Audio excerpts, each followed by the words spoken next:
right, let's dive deep into UK immigration. We've got some chapters from a book on this, and it seems like, it seems like it'll be quite the journey. We're going to explore how UK immigration's changed over time, get into how complex the system really is, and and check out some of the human stories connected to all of this. It's a topic that often gets bogged down in headlines and statistics, Yeah. but I think this deep dive will help us see past all that and really understand the experiences of individuals. Exactly. We'll uncover those stories of both triumph and struggle, really get into the mechanics of that points-based system, and see how Brexit has reshaped the UK immigration landscape. So why don't we start by setting the stage with some historical context? Yeah, I think, to really grasp the current system, you kind of have to understand the history of UK immigration law. It's been shaped by so many things, like, social changes, political changes, economic changes, all of that. It's like peeling back the layers of an onion. Each layer gives you a different perspective on how the UK has approached immigration over time. It's a great way to put it. So let's go back to 1962. Big year, the Commonwealth Immigrants Act came in. So for the first time, this act placed limits on the number of people from Commonwealth countries who could come to Britain without a job offer. That was a pretty big change, wasn't it? Before that, citizens of Commonwealth countries they had fairly free access to the UK. Yeah, it was a big shift. The act brought in this quota system based on skills and qualifications. It kind of reflected a growing concern about immigration from those former British colonies. And then the book mentions the 1971 Immigration Act as another turning point. What can you tell us about that one? So the 1971 Act, that one tightened controls even further. It gave preference to people who had a parent or grandparent born in Britain. This basically made it tougher for Commonwealth citizens to settle in the UK, even if they had family ties there. It seems like a pattern of increasing restrictions. Each new policy kind of reflecting the worries of the time. Exactly. And this trend kept going with the 1986 Asylum Act. This one came in after the Hong Kong handover. It was meant to manage the influx of refugees, and it also introduced the term bogus asylum seeker, which was it was controversial. Yeah, that term's definitely loaded. It makes you immediately question the legitimacy of asylum claims. It does, and it shows how language can shape public opinion. Often framing these complex issues in simple terms that can be misleading. Right. The book then brings us to the 2014 Immigration Act. It describes this act as creating a hostile environment for anyone without the right to be in the UK. What exactly did that involve? Well, this act brought in a whole bunch of measures, all aimed at making it difficult for people to live in the UK illegally. So this included, provisions for evicting illegal immigrants, making it harder to access services, and making it easier to deport people without legal status. So we've gone from a time of relatively open borders to a system that's much more focused on control and deterrence. That's a pretty accurate assessment. And all this historical context really helps us understand how the UK immigration system got to where it is today, shaped by this this complex mix of social, political, and economic factors. Okay, so let's fast forward to the present, and let's explore how this points-based system works. It seems like that's the cornerstone of the current UK immigration system. Yeah, for sure. It was introduced in 2008, and it's been tweaked a few times since then. Yeah.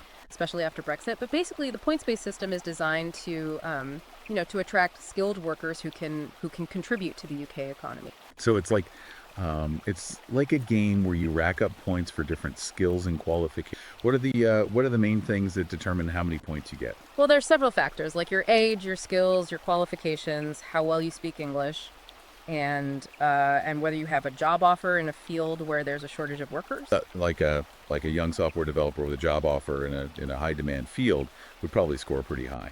But someone older with fewer specialized skills might not get as many points. Yeah, that's a good example. The system definitely favors younger applicants because they're seen as having more working years ahead of them in the UK. It also prioritizes skills that are in high demand, so people in certain STEM fields, healthcare, and finance often do well. Makes sense. But the book mentions some criticisms of this system. What are some of the drawbacks? Well, one critique is that it can be overly bureaucratic and complicated, which makes it difficult for both individuals and businesses to navigate. Another criticism is that it's too focused on economic factors, and it might not fully take into account an individual's potential or their contributions to society beyond just the economy. So someone with with amazing artistic talent might not score that high under this system, even though they could really enrich the UK's cultural scene. Exactly. It raises questions about how we define value when it comes to immigration. It's a complicated issue for sure. The points-based system might seem objective on the surface, but it still involves subjective judgments about about which skills and qualities are considered desirable. Right, and those judgments can they can change over time as the UK's needs evolve, both economically and socially. Okay, so the book gets into the different visa routes people can take to enter the UK. Can you give us a rundown of some of the main categories? Sure. Besides the skilled worker visa, which is the most common one, there are student visas, family visas, and routes for seeking asylum. Let's start with work visas. What are the main requirements and potential challenges for people who want to work in the UK? So work visas are usually tied to a specific job offer from a UK employer. And that employer has to be, they have to be licensed to sponsor workers from abroad. They also have to show that, that they couldn't find a suitable worker within the UK before they offered the job to someone overseas. So it's not just about finding a job in the UK then. You need a sponsoring employer who's willing to go through all that hassle of getting a license and proving they couldn't find someone locally. Yeah, exactly. And the process can be, pretty strict and time consuming. Plus, the applicant themselves needs to meet certain criteria like being able to speak English well enough and having the right qualifications and experience for the job. It sounds quite demanding. The book highlights two contrasting stories.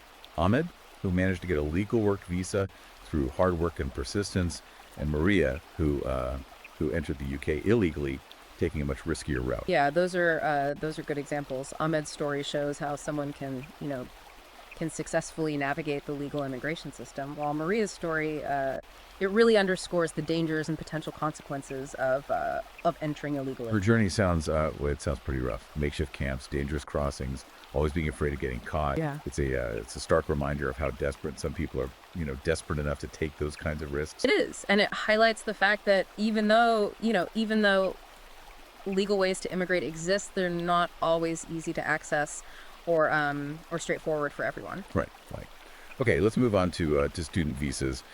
The UK has always been a popular destination for international students. What are the essentials of this visa category? So, to get a student visa, you need to be accepted into a recognized UK educational institution, and you need proof that that you can afford to pay the tuition fees and living expenses. So it's not enough to just get into a university. You also have to show that you can support yourself financially throughout your study. Exactly. You also need to prove that you speak English well enough, usually through one of those approved English language tests. Okay. And if you have a student visa, can you work while you're in the UK? Yeah. Usually, student visas allow for part-time work during term time, and then full-time work during the holidays, which helps students get some work experience and make a bit of extra money. That makes sense. Yeah. All right. Let's talk about family visas. What are the different types of family visas, and what are the main? Okay, so there are a few different types. There are spouse visas, partner visas, parent visas, and child visas. The main requirement for all of them is that you have to have a sponsoring family member who's a British citizen or a settled person in the UK. What exactly does settled person mean? It means they have indefinite leave to remain in the UK. So basically, they have the right to live and work in the UK permanently. So you need a family member with secure immigration status in the UK to sponsor your visa? That's right. And the sponsoring family member also needs to meet certain financial requirements. They have to prove they can support the applicant without relying on public funds. It seems like every visa category comes with its own set of obstacles and financial requirements. Yeah, that's true. The UK immigration system is really designed to make sure that people coming to the UK can support themselves and won't end up being a burden on the state. Right. Now, the book also mentions the asylum route, which is it's obviously a very different and often a more complex process. Yeah. Can you explain the basics of how asylum works in the UK? Sure. So seeking asylum is It's a legal process for people who are fleeing persecution or violence in their home country. To be granted asylum, you have to show that you have a well-founded fear of persecution, and this fear has to be based on your race, religion, nationality, political opinion, or membership in a particular social group. That's a pretty high bar to clear. It's not just about it's not just about wanting a better life. It's about proving that you're facing a real threat to your safety or freedom back home. Absolutely. And the asylum process itself can be, well, it can be long and stressful. It involves interviews, providing evidence, and sometimes even going through appeals if your initial application is rejected. The book doesn't shy away from the fact that the UK's approach to asylum seekers has gotten stricter over time. Yeah, that's true. In recent years, the UK government has, they've put in place policies that are meant to deter asylum seekers. Yeah. And make it harder for them to be granted refugee status. It's a complex issue, that's for sure, and it's definitely a contentious one with strong opinions on both sides. We've seen this rise in anti-immigrant sentiment in a lot of countries, including the UK. That's true, and it's really important to approach this discussion with sensitivity and a balanced perspective. Absolutely, I think this is a good place to pause for now. We've laid a good foundation by looking at the historical context. Yeah. And the various visa categories. Yeah, I think so too.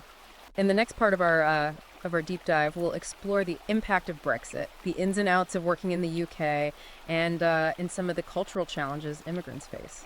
So welcome back to our deep dive into UK immigration. We've gone through the history of immigration law, and we've looked at the different ways people can enter the UK. Now, I think it's time to turn to Brexit. Brexit really shook things up, didn't it? Yeah, no doubt about it. Especially for EU citizens. Before Brexit, they had freedom of movement. They could live, work, study in the UK without needing a visa.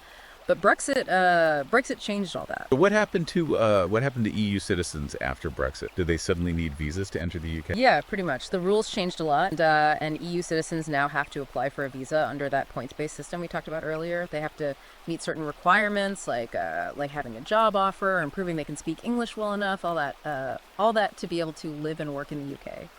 That must have been a pretty big adjustment for EU citizens who are already in the UK. Or who are planning to move there. It took some time for everyone to adapt, both EU citizens and UK employers. Right. The book mentions this skilled worker visa. It says it replaced the old tier system. How is this new visa different? Well, the skilled worker visa basically streamlines the old Tier 2 general visa. It's meant to attract skilled workers from all over the world, including EU citizens. And it assesses them based on, you guessed it, the points system. They get points for their skills, their qualifications, their English language ability, and all that. Sounds like the points-based system is really the main model for UK immigration now. Yeah, pretty much. The idea after Brexit was to make the rules the same for everyone, regardless of where they're from. Makes sense. Okay, let's move on to another important topic: the right to work in the UK. It seems like a pretty straightforward thing, but the book says there are some interesting details.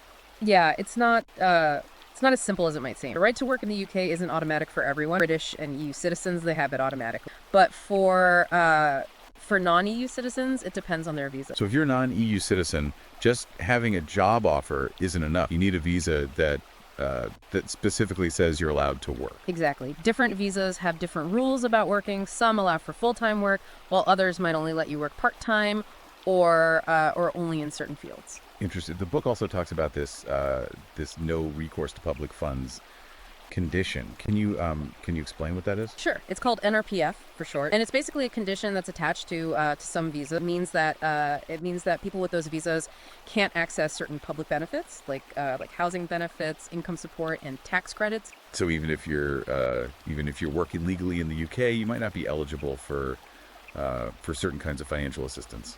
That's right. The thinking behind it is that immigrants should be self-sufficient and not rely on public funds. Sounds like the message is clear. If you want to come to the UK, be prepared to support yourself financially. Yeah, that's a good rule of thumb.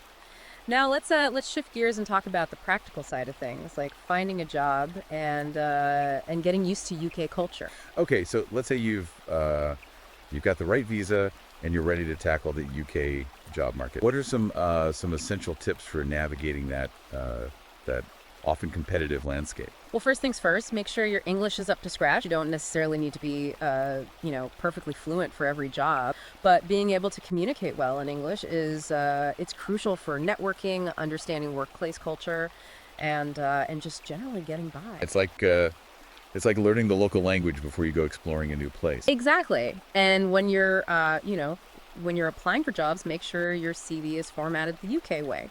Keep it concise. Focus on the skills and experience that are relevant to the job, and leave out any personal information that's not usually included in UK CV. I've heard that UK employers like a CV that's straightforward and focused on results. That's true. Highlight what you've accomplished and use numbers to show your achievements whenever you can. Numbers are often, they often speak for themselves. Right. The book also talks about networking. Yeah, networking is it's super important in any job market, but especially in the UK. Go to industry events, connect with people on LinkedIn, and reach out to people in your field. It's about building relationships and making yourself known in the industry. Exactly. Now, beyond just finding a job, there's also the challenge of adapting to UK workplace culture, which can be it can be a bit of a learning curve. Mm-hmm. What are some common cultural differences that immigrants might encounter in UK workplaces? Well, one thing you'll probably notice is the level of formality. British workplaces tend to be more formal than in some other cultures. This shows up in how people address each other, the dress code, and just the general way people communicate. Maybe don't call your boss by their first name right away. Yeah, it's always best to err on the side of formality until you get a feel for how things work in that particular workplace. What about humor? British humor has a reputation for being dry and sarcastic. It can be, yeah. British humor often uses, understatement, irony, self-deprecation, all that. It might take some time to pick up on the nuances, but don't be afraid to laugh along, even if you don't fully get the joke. It's all part of the cultural immersion experience. Exactly. Another thing about UK workplace culture is the hierarchical structure. What do you mean by hierarchical? Well, British businesses often have a very clear chain of command. Decisions usually come from from the top down. So it's important to know who you report to and how decisions are made within the company. Exactly. Respecting the hierarchy and using the established channels of communication is it's really important. Okay, let's move on to another big part of living in the UK, housing. The book doesn't try to hide the fact that finding housing in the UK can be tough, especially for immigrants. Yeah, housing is it's a major issue in the UK. There's a lot of demand, but not always enough supply, especially in big cities like London. So what are the main housing options available in the UK? The two main types are private renting and social housing. Private renting is the most common, especially for people who are new to the UK. So that means finding a flat or a house to rent from a private landlord. What's that process like? Well, you usually start by looking for properties online or through estate agents. Then you go to viewings, and if you're chosen, you negotiate a tenancy agreement with the landlord. Right. The book says that immigrants might face some specific challenges when they're trying to rent a property. Yeah, unfortunately, some landlords might be they might be hesitant to rent to immigrants because they're worried about their immigration status or because they don't have a UK credit history. That seems really unfair. It is, and it's important to know your rights. It's illegal to discriminate based on nationality or immigration status, but proving discrimination can be it can be tough. Right. The book also mentions social housing as an option. What is social housing, and how does it work? So social housing is provided by local councils or housing associations, and it's offered at rents that are below market rates. The goal is to provide affordable housing for people on low incomes or with special needs. It sounds like a good option, but the book says there are some downsides. Yeah, the biggest downside is the waiting list. There are a lot more people who want social housing than there are properties available. So it can take years to get a place. So it's not a quick fix for housing problems. No, definitely not. And the eligibility criteria can be pretty strict too. Priority is given to people with the most urgent needs. Okay, so let's say you've managed to find a place to live. What about the overall cost of living in the UK? London has a reputation for being pretty expensive. Yeah, London is one of the most expensive cities in the world, but the cost of living can vary a lot depending on where you are in the UK. So it's not all bad news for your bank account if you choose to live outside the capital. Exactly. Cities like Manchester, Birmingham, and Edinburgh, they're still expensive, but they're generally more affordable than London. What are the main expenses people should consider when they're budgeting for life in the UK? Well, housing is probably going to be your biggest expense, whether you're renting or buying. Other essential costs include, groceries, transportation, utilities, and then of course there's entertainment and leisure activities. Right.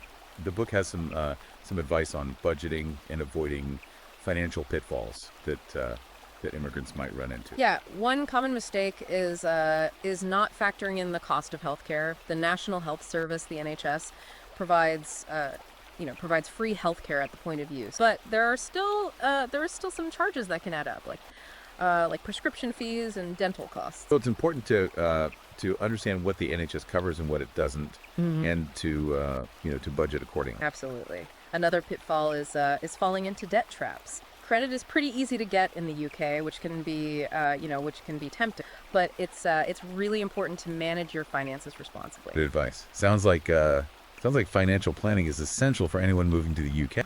It's not just about having enough money to get by. It's about understanding how things work, budgeting carefully, and avoiding those potential traps. Exactly. Now let's turn to a more serious topic: the legal implications of overstaying your visa. This is something that everyone coming to the UK needs to be aware of, no matter what kind of visa they have. Overstaying your visa is it's a pretty serious offense, isn't it? It is, yeah. It's a criminal offense, actually, and it can lead to some pretty serious consequences, like deportation and being banned from re-entering the UK for a certain amount of time. The book paints a pretty bleak picture of what can happen if you overstay. It talks about the hostile environment policy and how it affects immigrants, including making it harder to access services and creating this constant fear of immigration checks. Yeah, the hostile environment policy was introduced in 2012, and the idea was to make it as difficult as possible for people without legal status to live in the UK. So they started requiring landlords to check their tenants' immigration status, employers to verify the right to work, and even banks to check immigration status before opening accounts. Sounds like that created an atmosphere of suspicion and fear for a lot of immigrants. Even those who were there legally. It did, and it led to some unintended consequences too. Some people who had the right to be in the UK were they were wrongly denied services, or they had problems because of their immigration status. Right. The book shares some stories about people who overstayed their visas. One person is facing deportation, and another person who managed to adjust their status. Yeah, those stories remind us that that there are real people behind all these statistics and policies. The book also gets into the controversial topic of immigration detention. Can you explain what detention centers are for in the UK immigration system? So detention centers are basically, they're places where they hold people who are considered a risk to public safety, or people who are thought to be a flight risk, or people who've entered the UK illegally. They're held in these centers while their immigration cases are being processed, or while arrangements are being made to remove them from the country. The book doesn't shy away from the criticisms of detention centers, like the concerns about overcrowding, inadequate health care, and people being detained indefinitely. Yeah, those are all valid concerns. Detention centers have been, they've been under a lot of scrutiny and criticism. Human rights groups have, they've raised the alarm about the conditions in these centers and the impact that detention has on, on people's mental and physical health. It's a complicated issue, that's for sure, and it raises some serious ethical questions about the UK immigration system. It does. It shows how difficult it is to balance enforcing immigration laws with protecting people's human rights. All right, welcome back to our deep dive into UK immigration.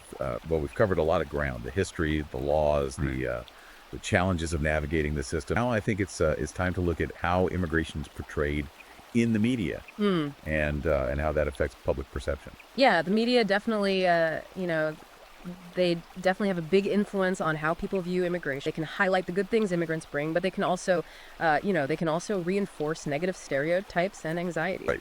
The book it makes a distinction between the tabloid press, which tends tends to sensationalize immigration issues, and more balanced reporting that tries to give a more nuanced perspective. Yeah, the tabloids, they often use, they use really strong language, and they focus on stories that create fear and anger, even if those stories aren't, they aren't really representative of the bigger picture. So, like, they might highlight cases of immigrants committing crimes, even though statistically immigrants are less likely to commit crimes than people born in the UK. Exactly. Or they might exaggerate the strain that immigrants put on public services without acknowledging the economic contributions they make. It's about shaping the narrative to appeal to certain emotions, and to reinforce existing biases. Right.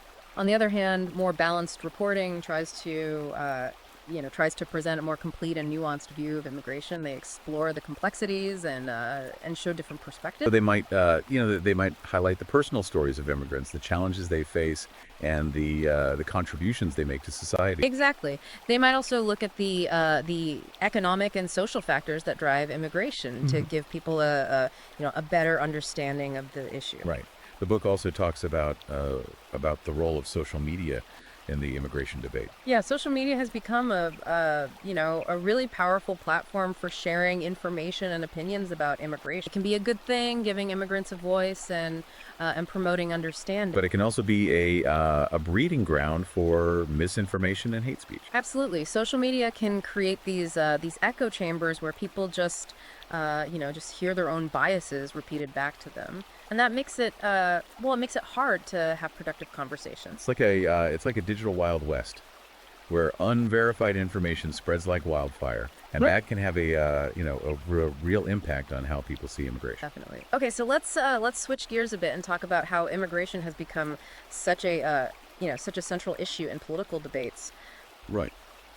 The book looks at the different political viewpoints on immigration, from those who want stricter controls to those who support more open policies. Yeah, there's a whole spectrum of opinions on immigration. On one end, you have people who believe immigration should be, very tightly controlled. They argue that it puts a strain on resources, weakens national identity, and poses security risks. And on the other end, you have those who are in favor of more open borders. They say immigration brings economic benefits, cultural diversity, and makes society richer overall. Exactly. And then there are all sorts of views in between. Some people want a more selective approach, focusing on skills and qualifications, while others are more concerned with humanitarian issues and providing a safe haven for people fleeing persecution.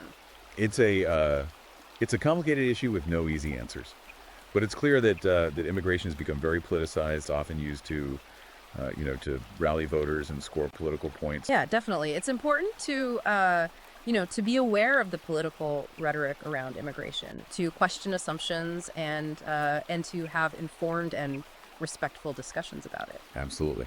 Well, I think that brings us to the end of our deep dive. What are some key takeaways you hope listeners will get from all this? Well, I think that the first thing is that the UK immigration system is it's complex, and it's always changing. So it's important to to stay up to date on the rules and to get professional advice if you're thinking about moving to the UK. Right. The second takeaway is that behind all the statistics and policies, there are real people, each with their own unique story. That's an important point. And finally, I think it's important to remember that immigration is a multifaceted issue. There are no simple solutions. We need to have informed and respectful conversations about it. We need to challenge negative stereotypes and recognize the contributions that immigrants make to society. I think those are all really important points. Deep Dive has given us a lot to think about, but it's really just a glimpse into all the information in the book. Yeah, if you're interested in learning more about this topic, I definitely recommend checking out the full book. You can find it on Amazon Kindle and Google Play Books. It's a valuable resource for anyone who wants to understand the ins and outs of UK immigration. Whether you're thinking about moving to the UK, you're involved in the immigration debate, or you just want to learn more about it. Thanks for joining us on this deep dive.